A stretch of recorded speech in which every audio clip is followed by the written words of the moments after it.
First, I'd like to give a shout out to all service members and veterans for Veterans Day. We are all one big family. Let's treat each other like that with kindness and respect. Now, I think it is not misplaced for there to be some esprit de corps for a particular branch or unit or whatever. I was in the United States Marine Corps, and this is a Marine Corps League uniform. However, there is one piece of this ensemble that comes from my original Marine Corps uniform back in the 80s, and that's this tie clip. And not to brag, but even after all these years, it fits perfectly. Now, the Marine Corps hymn is something that was drilled into my brain, and I suppose I will never forget it. It starts off with some martial concepts, from the halls of Montezuma to the shores of Tripoli, which recounts two battles in which the Marines were famously brave and innovative. We will fight our country's battles on the air, on land, or sea. And that's the stuff that people think when they think Marines, is, fighters and, willing to go against tough odds and all that kind of thing.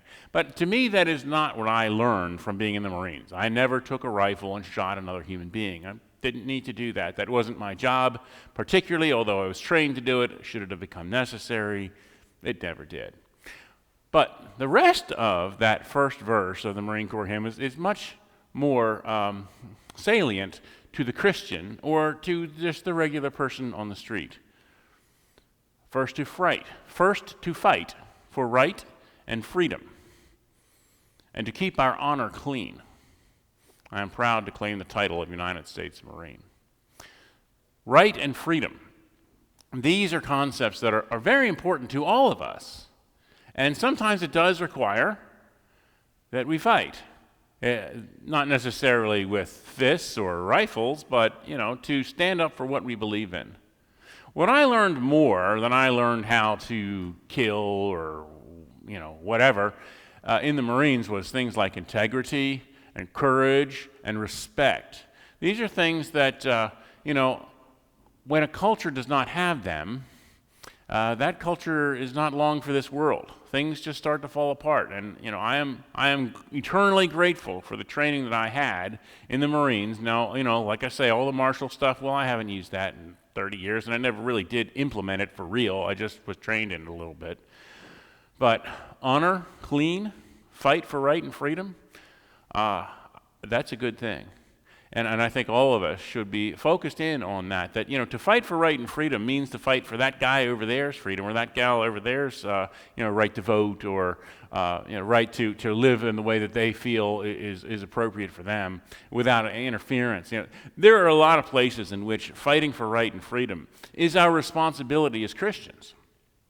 And to keep our honor clean. The word honor is not much used these days. I guess it took on some baggage that it didn't need, or I don't know what happened. But if we can have a concept of our own honor, what we believe in, who we really are in Christ, what we must stand for, what is the things that are not central to Christianity that we can bend on a little bit and laugh about it, and what is really central to our identity. John Wesley was particularly focused, that in all things liberty, in essentials harmony, in non-essentials liberty, in all things charity, is what he said. And so, yes, there are things we can give on, but then there are things that we must stand for. And there are ways in which we must live out our faith in such a way as to create a world in which right and freedom do exist and are protected, because they must always be protected, because once they are lost, it is very, very hard to get them back. Go in peace.